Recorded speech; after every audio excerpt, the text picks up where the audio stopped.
All right, we have master instructor, stock wisdom provider, and securities expert, Wallace Fisher here. And Wallace, we're going to talk about something that's very important now. We're going to go over, and I want you to help the people understand one of the biggest issues when it comes to stocks, the underlying beast, for lack of a better phrase, which is risk, right? Your risk and your risk tolerance. This is what people are fearful about consciously and unconsciously, because if you're afraid you're going to lose your money, then you're really worried about the risk of what you're getting involved in. If you're being conscious about it and you're trying to measure it, then you're setting a risk tolerance expectation or what you can kind of handle. Would you like to explain kind of what risk tolerance is, please? Or risk and risk tolerance? All right. So actually, that's the biggest part of investment. I'm going to simplify it real quick.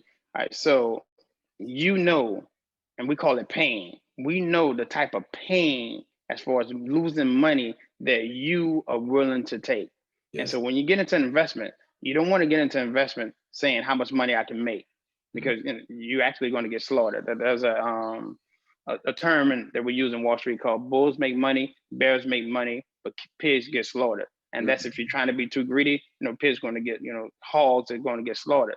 So the first thing you want to do when you get into any investment trade or any trade or any investment is how much money I'm willing to lose.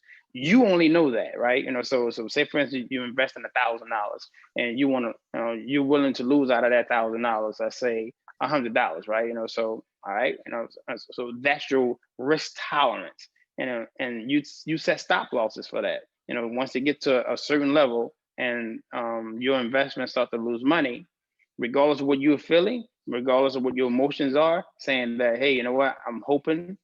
We don't want to hope in this market. Hope is for something else, not in the stock market. You want to have certain disciplines to get out of it, so you can use your other $900 to start to trade something else.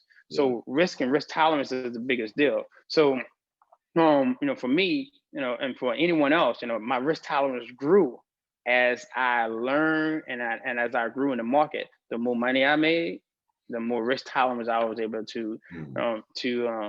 have. So the greater risk that I was able to take, but you have to know those risks going into it.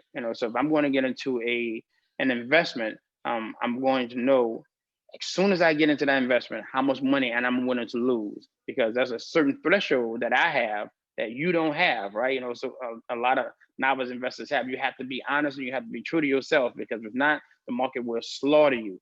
So if you invest in $500, your risk tolerance is, say for instance, 10% of that, which is $50, right? You don't want to lose no more than $50. Set stop losses and stuff like that. So once you get to a $50 loss, you get out no matter what, like literally no matter what, and then you use the rest of that money, that other $450, to reinvest in something else that's doing better after you do your research. So that's the most plain thing. I can get into definitions of risk tolerance and that type of stuff. That's the most plain thing I can see. You and only you know how much money you're willing to lose, and if you ignore that, you'll be out of the market fast and you'll never get back in.